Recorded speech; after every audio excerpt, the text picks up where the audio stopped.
ব্যবসা বাণিজ্য তারা করেছিলেন, এই দুনিয়ার ব্যবসাটাকে আখিরাতের ব্যবসা হিসাবে পুঁজি করে নিয়েছিল। আকা মাওলা রাসূলুল্লাহর সাহাবী ব্যবসা করছে, খরিদ্দার এসেছেন, ইহুদি খরিদ্দার। ওই ইহুদি খরিদ্দারকে লক্ষ্য করে বললেন, আমার দোকানে যে মালটি নিতে এসেছো, এই মালটি ওই দোকানে গিয়ে পেয়ে যাবে, এই মালটি ওখানে গিয়ে পেয়ে যাবে। আমার দোকানে যে দামটা বললাম, ওই দোকানে গেলেও আপনি এই দামে মাল পেয়ে যাবেন, যান ওখান থেকে মালটা কিনুন। নবীজি সাহাবী এই খরিদ্দারকে পাঠিয়ে দিলেন। ওই খরিদ্দারটি চলে গেল, ওই যে দোকানে চলে গেল, যে দোকানদারের কাছে এই সাহাবী হুজুর পাঠিয়ে দিলেন, ওই দোকানদারটা মুসলিম ছিল না, রাসূলুল্লাহ সাহাবী ছিল না। যে দোকানে পাঠিয়ে দিয়েছে ওই দোকানদারটা একজন ইহুদি ছিল। খরিদ্দার ইহুদি, দোকানদার ইহুদি, এই দোকানে খরিদ্দার ইহুদি আর দোকানদার ইহুদি। ইহুদি সেই দোকানে গিয়ে জিজ্ঞেস করলো, আপনার দোকানে এই মালটি আছে কিনা? দোকানদার বলল, আমার দোকানে মাল আছে।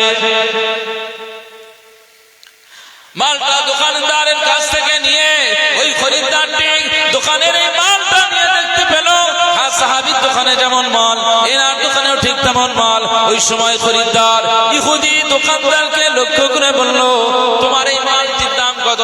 সাহাবী হুজুর যেমন দাম বলেছিলেন ঠিক তেমন দামটা ওই ইহুদি দোকানদারও বলে দিয়েছে।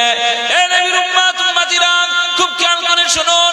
এই সময় সাহাবী দূর থেকে দোকান থেকে লক্ষ্য করছেন, ইহুদি খরিদ্দারটা ইহুদি দোকানদারের কাছ থেকে মালটা নিচ্ছেন। সাহাবী খুশি হয়ে যাচ্ছেন, একবার জোরে বলুন সুবহানাল্লাহ।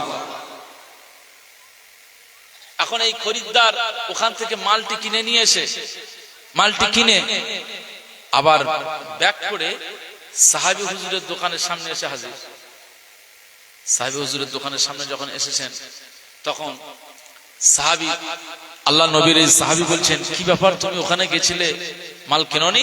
হ্যাঁ জি, এই কিনলাম তো, এটা আপনার মতো পুরো, এই মালটা তো আপনার দোকানের মতো, আপনি যেমনটি দেখাচ্ছিলেন তেমন এই মাল নিয়ে আসলাম। আপনি যে দাম বললেন সেই দামে ওখানেও বিক্রি হচ্ছে, তবে আপনি ওখান থেকে মালটা কিনতে বলেছেন বলেই আমি ওখান থেকে মালটা কিনলাম।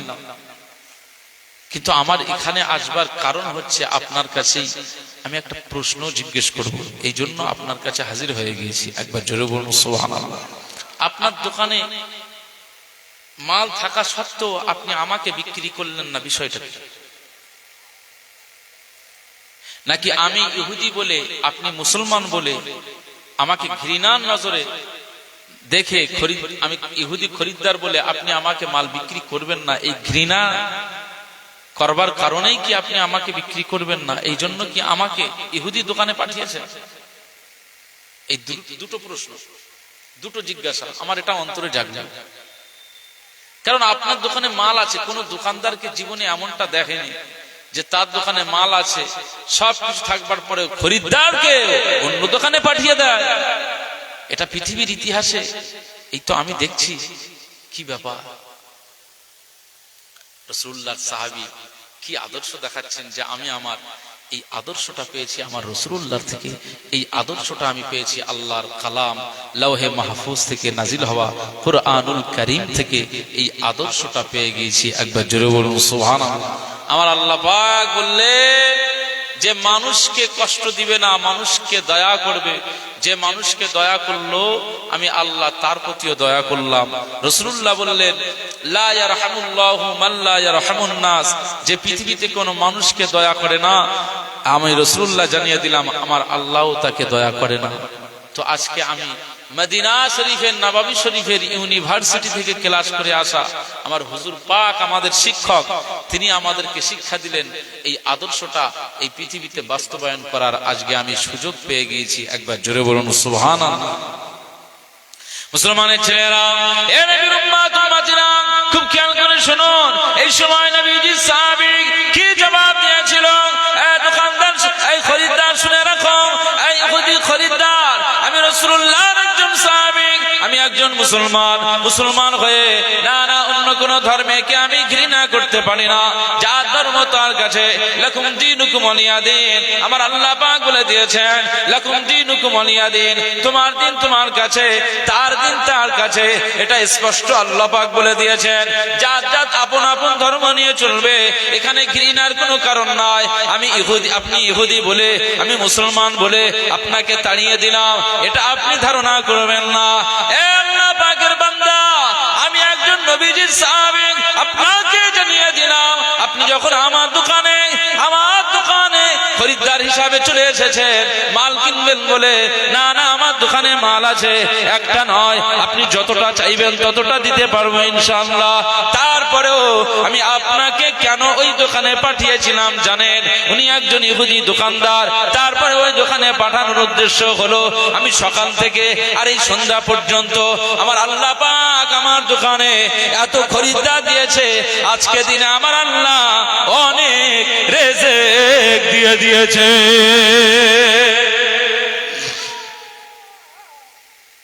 আজকে সারাদিনে আমি যা বেচাকেনা করেছি, আমার অনেক রিজিক আল্লাহ দিয়েছে। আল্লাহু খায়রুর রাজিকিন, আল্লাহ উত্তম রিজিক দাতা। আমার বাড়ির যারা সদস্য আছে, ফ্যামিলিতে যারা আছে, তাদেরকে আমার যা হয়ে গিয়েছে এই টাকা পয়সা দিয়ে তাদের জন্য খাবার দাবার, তাদের পোশাক আশাক, তাদের ওষুধ মেডিসিন নিয়ে যাবার মতো পয়সা আল্লাহ আজকে আমার রিজিকে অনেকটা দিয়ে দিয়েছেন। একবার জোরে বলুন সুবহানাল্লাহ। আমার কোনো সমস্যা নেই। মুসলমানের ছেলেরা, হে নবীর উম্মত উম্মতিরা, খুব খেয়াল করে শুনুন। এই সময় মুস্তাফা কামলি ওয়ালা সাহাবী বলে দিয়েছিল, এই ইহুদি খরিদ্দার শুনে রাখো, তোমাকে আমি হটিয়ে দেই নাই, আমি তোমাকে দূর করে তাড়িয়ে দেই নাই, তোমাকে ঘৃণার নজরে আমি তাকাই নাই, বরং আমি আমার জায়গা থেকে তোমাকে ওই দোকানটা যেতে বললাম। এর কারণটা হলো, ওই যে দোকানদারটা ইহুদি দোকানদার হোক না সে ইহুদি, মুসলিম না হলেও আমার কোনো আপত্তি নাই। তারপরে আমি দেখলাম সকাল থেকে আমি যখনই দোকান খুললাম, ইহুদি দোকানদারটাও সকাল থেকে ঠিক ওই টাইমেই দোকান খুলে বসে রয়েছে।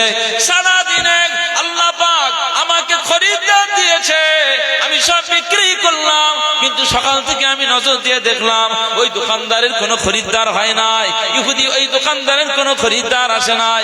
আজকে আমার যা বেচাকেনা হলো, আমার এই টাকা, আমার এই অর্থটা আমি বাড়িতে নিয়ে যেতে পারবো, কিন্তু আমার বাড়িতে ছেলে মেয়ে যেমন রয়েছে, আমার বাড়িতে আমার বাবা মা যেমন রয়েছে, আমার বাড়িতে পরিবারের সদস্যরা যেমন রয়েছে, ঠিক তেমনি ভাবে ইহুদি মানুষটির ঘরেও তেমন ওর বাচ্চা কাচ্চাও রয়েছে, তেমন ওর বাবা মাও রয়েছে, তেমন ওর ফ্যামিলিতেও মানুষজন রয়েছে। আজকে আমি বাজার ঘাট করে নিয়ে যেতে পারবো, আর যা বেচাকেনা হলো আমার যথেষ্ট হয়ে গিয়েছে। কিন্তু আমি দেখলাম ইহুদি দোকানদারের এখনো বেচাকেনা হলো না। বাড়িতে যখন চলে যাবে শুধু হাতে চলে যাবে, বাড়িতে যখন চলে যাবে শুধু হাতে চলে যাবে, না বাচ্চা কাচ্চাদের আবদার মেটাতে পারবে না, বাচ্চা কাচ্চাদের খাবার নিয়ে যেতে পারবে না, পরিবারের সেই সমস্ত খাবার নিয়ে যেতে পারবে না, অনাকারে দিন চলে যাবে। এই জন্য আমি কি করলাম, আমার তো বেচাকেনা হলো, কিন্তু ইহুদি দোকানদারের তো বেচাকেনা হলো না। সেই জন্য আমি দেখলাম ওর বাড়ির বাচ্চা কাচ্চাদের মুখে যাতে আহার বানাতে পারে, খাবার মুখে তুলে দিতে পারে, এই জন্য একজন খরিদ্দার যদি পাঠিয়ে দিতে পারে, ওর বেচাকেনা হলে ও খুশি হবে, আর ওই টাকা দিয়ে ওর বাড়ির সবাইকে খুশি করাতে পারবে। এই জন্য আমি আপনাকে ইহুদি দোকানদারের কাছে পাঠিয়েছিলাম। যদি বলতে পারলেন না, সে তো মুসলিম নয়, কিন্তু আমার যেমন ছেলে মেয়ে আছে, ছেলে মেয়েদের আমি ভালোবাসি, ঠিক ওরও তো ছেলে মেয়ে আছে, ও ছেলে মেয়েদের ভালোবাসে। তাহলে সে বিক্রি হলো না, সে বাড়িতে শুধু হাতে যাবে। আজকে আপনার এই মালটা কেনাতে ও যে টাকাটা পেল, যে অর্থটাও পেল, ওই অর্থ দিয়ে ও খাবার ব্যবস্থা করে নিয়ে যেতে পারবে বাড়িতে। একবার জোরে বলুন সুবহানাল্লাহ। ইহুদি খরিদ্দার অবাক হয়ে গেলেন, ইসলামে কি শান্তি, রাসূলুল্লাহর সাহাবীর কি আদর্শ, ইসলাম ধর্মে যদি এই আদর্শ থাকে, না ইহুদি থেকে কোনো লাভ নেই। আমি এখনই সংকল্প করে নিলাম যে ইসলামের মধ্যে এত মহানতম আদর্শ রয়েছে, আমি আর ইহুদি ধর্মে থাকতে পারি না। সাহাবীকে লক্ষ্য করে বললেন যে আপনার ধর্মটা আমার কাছে অনেক প্রিয় হয়ে গিয়েছে, আজ আপনার আদর্শ দেখেই আমি বুঝতে পারলাম যে অবশ্যই এটা পৃথিবীতে একটা সত্য ধর্ম। একবার জোরে বলুন সুবহানাল্লাহ। একজন ইহুদি ইসলাম ধর্মের অনুসারী হয়েছে শুধু ভালো গুণ দেখে, হৃদয় দেখে, আদর্শ দেখে। আমরা অনেকেই বলে থাকি যে ইসলাম অস্ত্রের জোরে ইসলাম পৃথিবীতে ছড়িয়েছে। না, ইসলাম উদারতায় ছড়িয়েছে, ভালোবাসা দিয়ে ইসলাম ছড়িয়েছে। একবার জোরে বলুন সুবহানাল্লাহ। তাহলে সাহাবীরা ব্যবসা করেছেন, এমন ব্যবসা যে ব্যবসাতে দুনিয়াও চললো, ঠিক তেমনি ভাবে আখিরাতের জিন্দেগিটাও তারা হাসিল করে নিল। একবার জোরে বলুন সুবহানাল্লাহ। আজকে আমরা এখানে যারা বসে রয়েছি, এই যে শাবান, আমি যেটা বলতে চাইছিলাম যে আমরা এই যে শাবান মাস পেয়ে গেছি, এই মাসে আমাদের কাজ কি? আমাদের কাজ হচ্ছে বেশি বেশি তাওবা করা, আমাদের কাজ কি বেশি বেশি তাসবিহ পড়া, আমাদের কাজ কি বেশি বেশি জিকির করা, আমাদের কাজ কি বেশি বেশি কোরআন তেলাওয়াত করা। এটা সেই মাস, মাহে শাবান, মাহে রমজান শরীফের আগের মাস। এই মাসে নিজের সব কিছুকে পরিচ্ছন্ন করে নেওয়া, প্রস্তুতি নেওয়া যে রমজান শরীফ নাজাতের মাস, রহমতের মাস আসতেছে, এই মাসে একটু ভালোভাবে ইবাদত করব। তার আগে থেকে এখন থেকে প্র্যাকটিস করা, অভ্যাস করে নেওয়া। যদি আপনি করে নিতে পারেন তো আপনি কামিয়াবি হয়ে যাবেন। একবার জোরে বলুন সুবহানাল্লাহ। এটা তওবা করার মাস।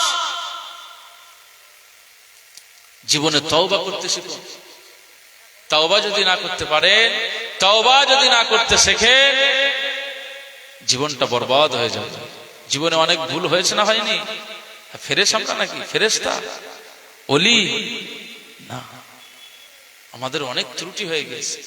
আপনি ভাবছেন কি যে আপনি যেভাবে রয়েছেন মনে হয় যেন মারা যাওয়ার সাথে সাথেই আল্লাহ আপনাকে জান্নাতে দেবেন?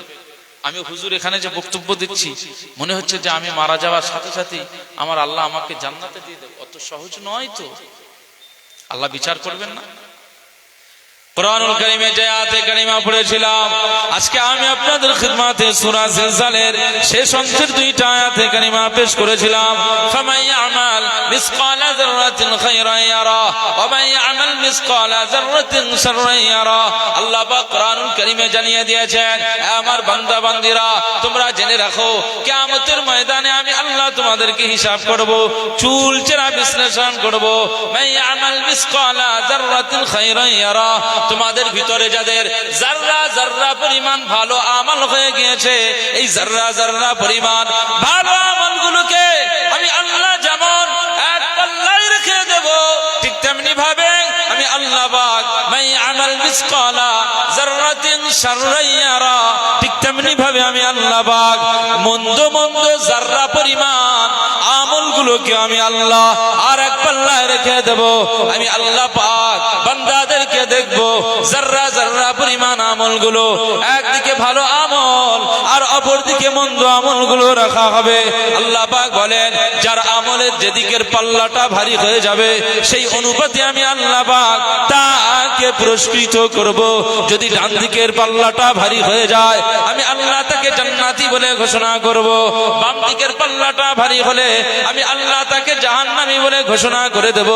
এ নবীর উম্মত উম্মতিরা, আমার আল্লাহ পাক বলে দিয়েছেন, পৃথিবীর জমিনে সেই সফল কামে যার ডান দিকের পাল্লাটা ভারী হয়ে যাবে, কিয়ামতের ময়দানে যার নেক আমলের পাল্লাটা ভারী হয়ে যাবে, ওই বান্দাটাকে আমি আল্লাহ জান্নাতি বানিয়ে দেব।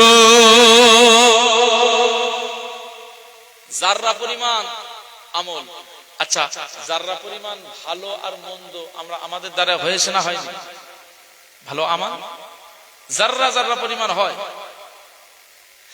আমরা বাচ্চা কাচ্চাদের দেখবেন, বহু বাচ্চাদেরকে আমরা আনন্দ ফুর্তি নেওয়ার জন্য ও রাস্তাতে ছুটবে, ওর একটু রাগানোর জন্য প্যান্ট টেনে ধরি না, এরকম প্যান্ট টেনে ধরি, পিছনে আলগা হয়ে গেলে একটু আমরা হাসি, ও রেগে যায়, এরকম করি না করি না? এই যে আমি প্যান্ট ধরে টানলাম, এটাও আল্লাহ কিয়ামতের ময়দানে এই যে আমাল আমি কোন দিনে কার প্যান্ট ধরে টেনেছিলাম সেটাও এক পাল্লা রাখবে। রাখবে না রাখবে? বাচ্চারা সাইকেল শেখা শুরু করে, আমরা পিছনে ক্যারিয়ার ধরে টেনে ধরি, আবার কিছু বয়স হয়ে গেলে দাদু বা অনেক পাগল শ্রেণীর মানুষ যাদের একটু সাদাসিধে মন মানসিকতা, এরকম সাদাসিধে মানুষদেরকে আমরা একটু বেশি আনন্দ নেওয়ার জন্য তার জামা ধরে টানি, তার চাদর ধরে টানি, তার এক জায়গায় বসাই। এরকম আমরা করি না? করি না? মজা নেওয়ার জন্য, হাসি খুশি করার জন্য এটা করি।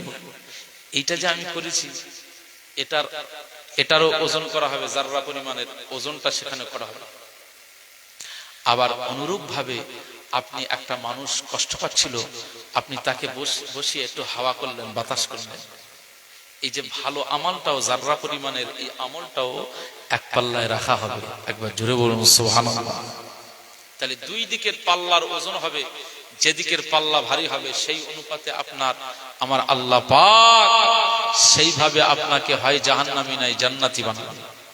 মাহে শাবান চাঁদ এসেছে, আর পিছনের অতীতের সব গুনাহগুলোকে ভুলে যান। এই পিছনের জিন্দেগি নিয়ে আর চলবেন না, এবার সামনের দিকে এগিয়ে চলেন। একটু তওবা করে নেন, বেশি বেশি আল্লাহর কাছে একটু তওবা করে নেন, আল্লাহ পাকের কাছে একটু তওবা করে নেন। মাহে শাবান চাঁদে আপনি তওবা করলে আমার আল্লাহ আপনার তওবাকে ফেরত দেবেন না। রাসূলুল্লাহ বললেন এটা তওবার মাস, এটা গুনাহ মাফের মাস। সারা জীবন যা অন্যায় করলেন সেই অন্যায় এখন মুছে নেওয়ার মাস এই শাবান মাস। আপনি যদি এটাকে হেলায় হারিয়ে দেন আর পাবেন না। মুসলমানের ছেলেরা, হে নবীর উম্মত উম্মতিরা, খুব খেয়াল করে শুনুন। আমার আল্লাহ পাক কুরআনুল কারীমে জানিয়ে দেন, লা তাকনাতু মির রাহমাতিল্লাহ ইন্নাল্লাহা ইয়াগফিরুয যুনুবা জামিআ ইন্নাহু হুয়াল গফুরুর রহিম। পৃথিবীর জমিনের বান্দা বান্দীদেরকে লক্ষ্য করে বললেন, আমার বান্দা বান্দীরা, তোমরা আমি আল্লাহকে কুধারণা করো না, সুধারণা রেখে দাও। আমি আল্লাহ পাক জানিয়ে দিলাম, আমি আল্লাহ পাক তোমাদের জন্য অনেক দয়ালু। তোমরা ভেবো না যে আমি আল্লাহ অনেক কঠোর। এ বান্দারা, তোদের দ্বারা অনেক ভুল হয়ে যায়, স্বাভাবিক একটা নফসের খায়ের সাথে পড়ে হয়ে যায়, শয়তানের চক্রান্তে পড়ে হয়ে যায়। আমার বান্দারা, আমি আল্লাহ পাক জানিয়ে দিলাম অনেক ত্রুটি করে ফেলেছো, অনেক ত্রুটি করে ফেলেছো। আমি আল্লাহ পাক জানিয়ে দিলাম যে তোমার গুনাহটা পাহাড় পরিমাণ হয়ে গিয়েছে। এই জন্য তুমি ভাবতেছো যে আমার গুনাহ হয়তো আর মাফ হবে না, আমার এই গুনাহটা আর হয়তো মাফ হবে না। আমি আল্লাহ পাক জানিয়ে দিলাম, না না, এই চিন্তা করে বসে থেকো না। লা তাকনাতু মির রাহমাতিল্লাহ, আমার রহমতটা অনেক বড়। ইন্না রাহমাতি গাদাবাত গালাবি গালাবাত গাদাবি, আমার রহমতটা গজবের তুলনায় অনেক বড়। আমি আল্লাহ পাক বলে দিলাম, যদি তোমরা অনেক গুনাহ করে ফেলো, তারপরেও আমি আল্লাহ পাক আমার রহমতের দিকে তাকাও আর আমি আল্লাহর কাছে তওবা করে নাও। আমি আল্লাহ পাক জানিয়ে দিলাম, আমার কাছে তওবা করলে আমি আল্লাহ তোমার তওবাকে কবুল করে নিয়ে জীবনের সব গুনাহগুলোকে আমি আল্লাহ মাফ করে দেব। জোরে বলতে পারলেন না? আচ্ছা, আপনাদেরকে বলি, তওবা এমন একটা সিলেবাস, তওবা এমন একটা ক্লাস, এইটা যে আপনার এই সারা মানুষের সামনে যে আপনি ভুল করেছেন তওবা করবেন, এইটা ব্যাপার না। তওবার ক্লাসটা আলাদা, এটা গোপন ভাবে আপনি তওবা করবেন, এটা গোপনীয়তার বিষয়। আপনি তওবা করবেন, আল্লাহ জানবেন, আল্লাহর বান্দা, এটাই সম্পর্ক। এলাকার লোকজন জানিয়ে তওবা করার বিষয় নয়। আপনি গোপনে গোপনে ঘরের মধ্যে দরওয়াজা দিয়ে আল্লাহ পাকের দরবারে কেঁদে কেঁদে তওবা করবেন, গোপন ভাবে। আল্লাহ জীবনে নিজে নিজে আপনি স্মরণ করে লিখবেন, একটা খাতাতে লিখবেন, জীবনে আমি অমুক জায়গা গিয়েছিলাম, জীবনে সিনেমাতে গিয়েছিলাম এক সময়, জীবনে ওদের পাল্লায় গাঁজা খেতে গিয়েছিলাম, জীবনে ওদের পাল্লায় পড়ে মদের আড্ডায় চলে গিয়েছিলাম, জীবনে ওদের পাল্লায় পড়ে অনেক নোংরা জায়গায় চলে গিয়েছিলাম, জীবনে ওদের পাল্লায় পড়ে পিকনিকে গিয়ে ডান্স দিয়েছিলাম। এগুলো সব স্মরণ করবেন, করে আল্লাহ পাকের দরবারে আপনি গোপন ভাবে আল্লাহ পাকের দরবারে একা একা একটু তওবা করে নেবেন যে আল্লাহ আমাদের সব গুনাহকে আপনি মাফ করে দেন। কেন মাফ করবেন না? হাবিবে আজমি হুজুরের মতো একজন সুদখোরকে আপনি যদি মাফ করতে পারে, আমাকে কেন মাফ করবে না? আপনি যদি ফজাইল ইবনে আয়াজ, যে ডাকাত দলের সরদার ছিল ফজাইল ইবনে আয়াজ, যার ডেরা ছিল রাস্তার ধারে, সন্ধ্যার পরে ওই রাস্তা দিয়ে আর কোনো মানুষ হেঁটে যেত না, শুধু ফজাইল ইবনে আয়াজ, এত বড় ডাকাত ছিল, মানুষের এত লুণ্ঠন করত, ওই রাস্তা দিয়ে আর কেউ যেত না। ও ওকে এত ভয় করত, মানুষকে কেড়ে কুড়ে নিয়ে নিত, জানে মেরে দিত। সেই ফুজাইল ইবনে আয়াজ এই কোরআনের আয়াত শুনে হেদায়েতের নূর পেয়ে গিয়েছে। একবার জোরে বলুন সুবহানাল্লাহ। ফুজাইল ইবনে আয়াজ রাহমাতুল্লাহ আলাইহি এত বড় আল্লাহর ওলি হয়ে গিয়েছেন, এমনকি তাকেও মুহাদ্দিস বলা হয়, আল্লাহর ওলি হয়ে গেছে।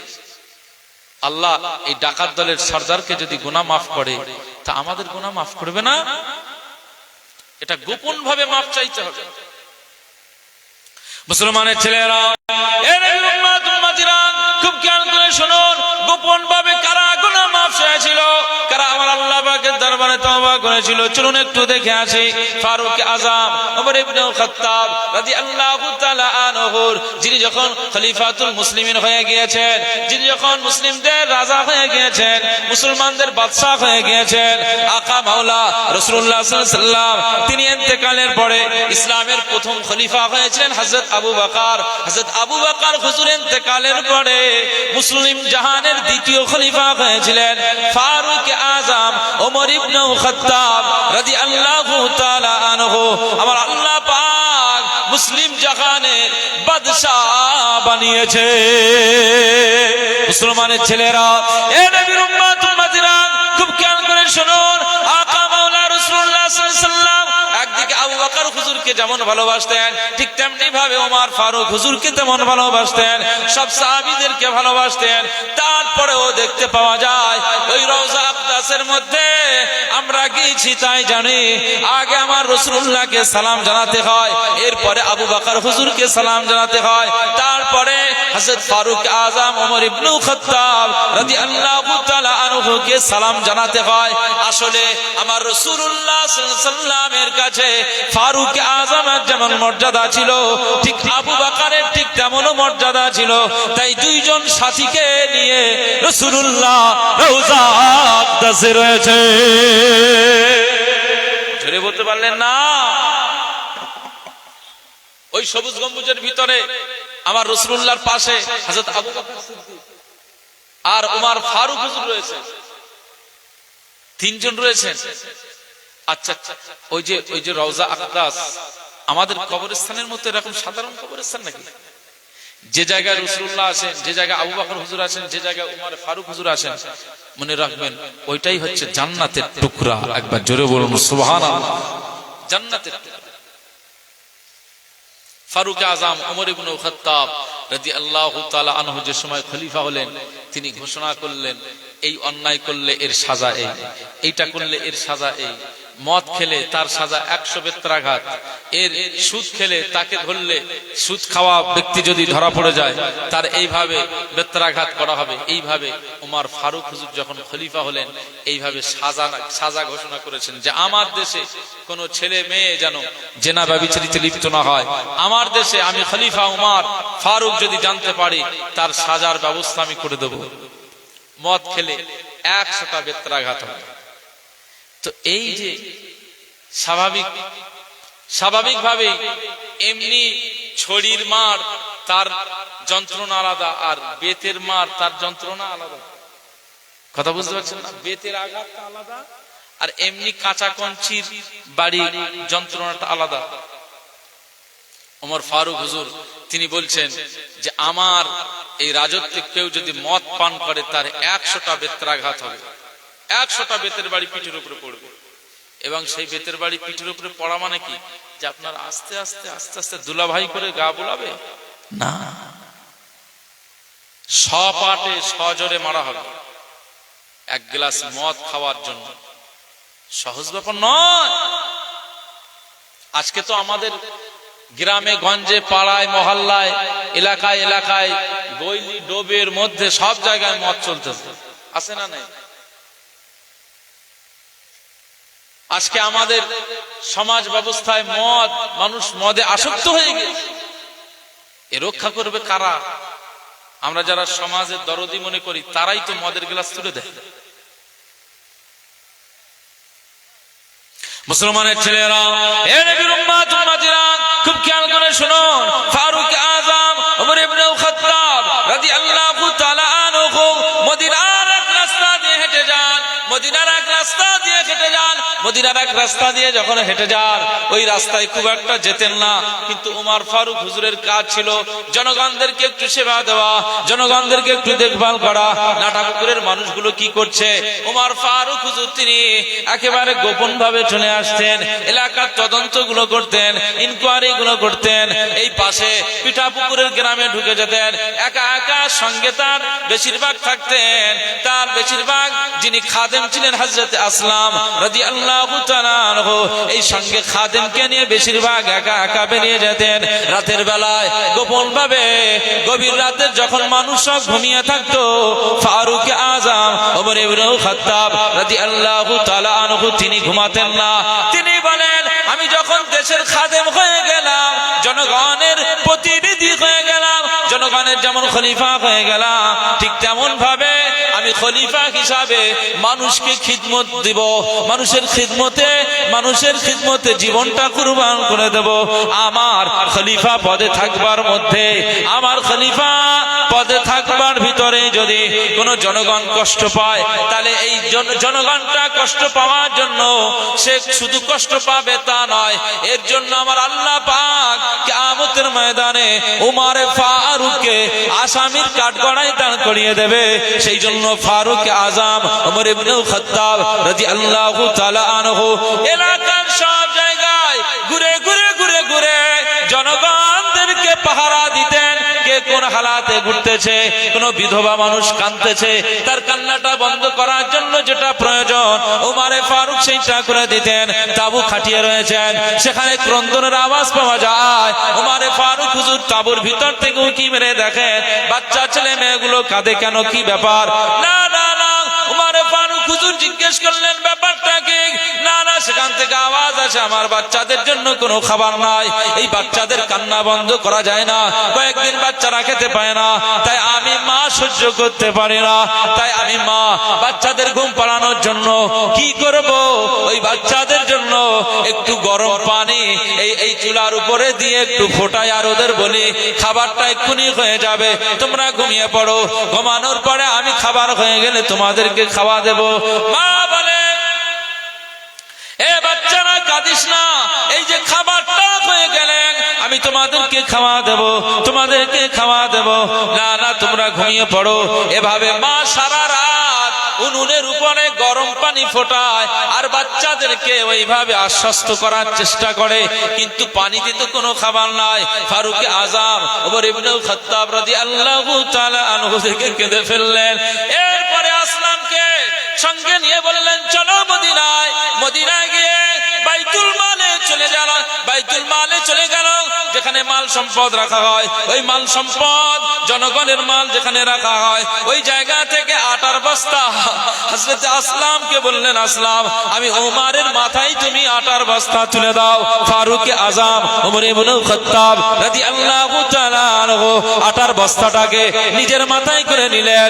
আসলাম বললেন, হুজুর আজকে আপনি আটার বস্তাটা কেন মাথায় নেবেন? আমি খাদেম সঙ্গে রয়েছি। সেই সময় উমর ফারুক রাদিয়াল্লাহু আনহু জবাবে বললেন, দুনিয়ায় খাদেম হয়ে রয়েছো, আখিরাতে আমার পাশে তোমার খুঁজে পাওয়া যাবে না। সেই দিনে আমি উমর যদি বিপদে পড়ে যায়, তোমার মতো খাদেমকে খুঁজে পাওয়া যাবে না।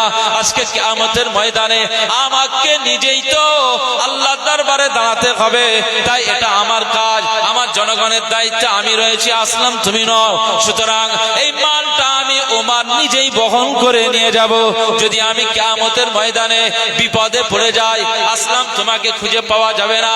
এ আসলাম শোনো, আমি উমর ফারুক রাদিয়াল্লাহু তাআলা আনহু আজ আমার জনগণের পরিষেবা দেব।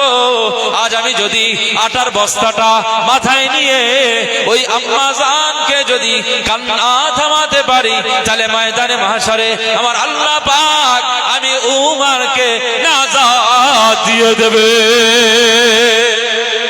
জোরে বলতে পারলেন না? আমি উমর রাদিয়াল্লাহু আনহু আমি নিজেই আটার বস্তাটা মাথায় নিয়ে যাব, কারণ এটা আমার দায়িত্ব। আমার দেশের মানুষ কাঁদবে, এটা আমি সহ্য করতে পারবো না, দায়িত্বটা আমার। নিজেই আটার বস্তার মাথায় নিয়ে তাঁবুতে দিয়ে আসছে। এই হচ্ছে ফারুক আজম ওমর ইবনে খাত্তাব রাদিয়াল্লাহু তাআলা আনহু। একবার জোরে বলুন সুবহানাল্লাহ।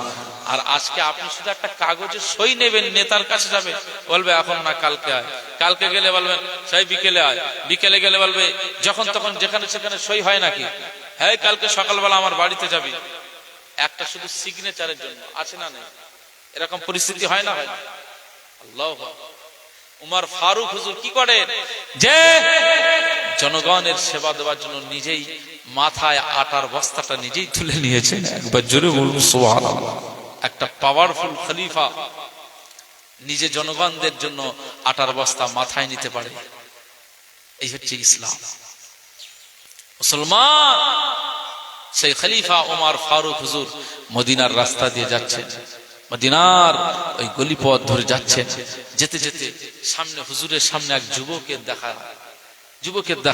যুবকের সাক্ষাৎ। আর যুবক যে ওই দিক থেকে আসছিল বুঝতে পারেনি যে এরকম একটা রাস্তায় ওমর ফারুক হুজুর চলে আসবে। ওই যুবক ছেলেটি কিন্তু একটু মদ পান করত। কথা বুঝতে পারছেন? আপনারা ওয়াজ শুনছেন তো নাকি? শুনতে বুঝতে অসুবিধা হচ্ছে না তো? একটু তাকবীর দান তো, নারায়ে তাকবীর। এই মহব্বতে তাকবীর দান না নারায়ে তাকবীর? নারায়ে তাকবীর।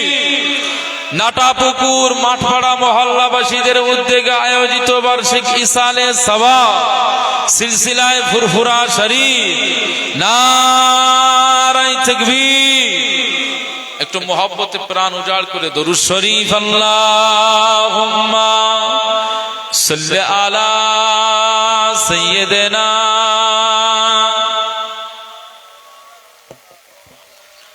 ওয়া আলা আলি সাইয়্যিদিনা मदीने के वाली मदीने बुला लो, ए पैगाम ले जा सबा जाते जाते, हा पैगाम लाना मेरी हाज़री का, बड़ा है करम मेहरबा आते आते। मदीने की वाली मदीने बुला लो, ए पैगाम ले जा सबा जाते जाते, है पैगाम लाना मेरी हाज़री का, बड़ा है करम मेहरबा आते आते। तेरे दर पे आओ मैं बनकर सवाली, रहे सामने तेरे रौज़े की जाली। बोलो ना सुभान अल्लाह। जोरे होबे ना नारे तकबीर। तेरे दर पे आओ मैं बनकर सवाली, रहे सामने तेरे रौज़े की जाली। गरीबों के मौला यतीमों के वाली, बड़ी देर कर दी बुलाते बुलाते। मदीने के वाली मदीने बुला लो,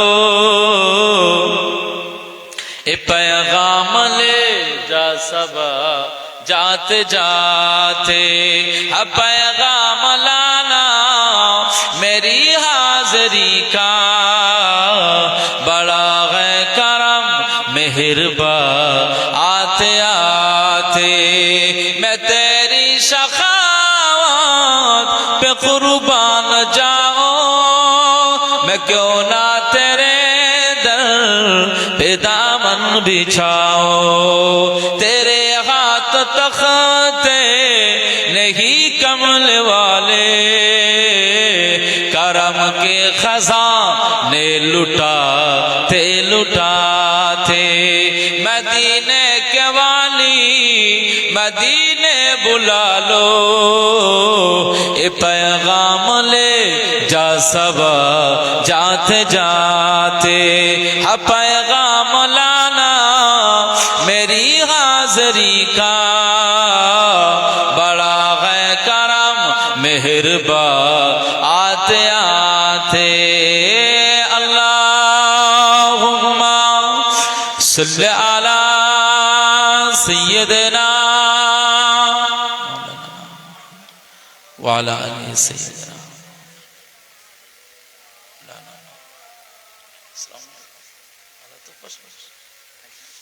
আচ্ছা তাই, এখন তুমি বলবে? আচ্ছা মাশাআল্লাহ। আচ্ছা আমার দিনদার ইমানদার ভাইরা, যেহেতু তওবার বিষয়টা বলতে চাচ্ছিলাম, সময়ও গায়ে গায়ে, আর যেহেতু ভাইজান চলে এসেছেন আমাদের পীরজাদা ফুরফুরা দরবার শরীফ থেকে চলে এসেছেন, একটু তাকবীর দেন, নারায়ে তাকবীর, নারায়ে তাকবীর। দরবারে ফুরফুরা শরীফ, দরবারে ফুরফুরা শরীফ, পীরজাদা সৈয়দ নাজিমউদ্দিন সাহেব, পীরজাদা সৈয়দ নাজিমউদ্দিন সাহেব, নারায়ে তাকবীর। আলহামদুলিল্লাহ। আমি যতটুকু আলোচনা করলাম ভাষাগত ত্রুটি বিচ্যুতি স্বাভাবিক হয়ে যায়, এক্ষেত্রেও হয়েছে, এজন্য ক্ষমা প্রার্থী। শরিয়াতের আলোচনা করতে যেয়ে যদি ত্রুটি করে ফেলি তো আল্লাহ পাকের কাছে ক্ষমা চাইছি, আল্লাহ পাক ক্ষমা করে দেন। আজকের এই মাহফিল আল্লাহ কবুল করুন।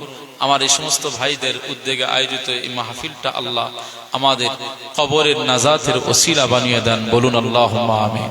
এখান থেকে আমি এই যে আপনাদের খিদমত থেকে দোয়া নিচ্ছি একটা, সেটা হচ্ছে এই, এখান থেকে আমি বেরিয়ে যাব একেবারে বাংলাদেশ বর্ডার, বাংলাদেশে একটা কালকে মাহফিল আছে পাবনাতে, তো সেখানে যাব। এটা একটা লম্বা সফর, সেজন্য আপনাদের কাছে দোয়া প্রার্থী। রাস্তাঘাটের কোনো ত্রুটি, রাস্তাঘাটের কোনো সমস্যা আল্লাহ যেন না করেন, সফরটা সুন্দরভাবে যেন শান্তিপূর্ণভাবে সফরটা করতে পারি, আল্লাহ পাক তৌফিক দান করেন, বলুন সকলে আল্লাহুম্মা আমিন। ওয়া মা আলাইনা ইল্লাল বালাগ। আমাদের ভাই মাহমুদুল হাসান সাহেব ভাইজান পাঠিয়েছেন, মাওলানা সাহেব ওয়াজ করবেন। যারা বাইরে আছেন সকলেই চলে আসুন, 5-10 মিনিটের জন্য ভাইজান পড়বেন, তারপরে আমাদের সৈয়দ নাজিমউদ্দিন হুজুর কেবলা তিনি এসে আলোচনা করবেন। ওমা আলাইনা ইল্লাল বালাগ। আসসালামু আলাইকুম ওয়া রাহমাতুল্লাহি ওয়া বারাকাতুহু। দরুদ শরীফ আল্লাহুম্মা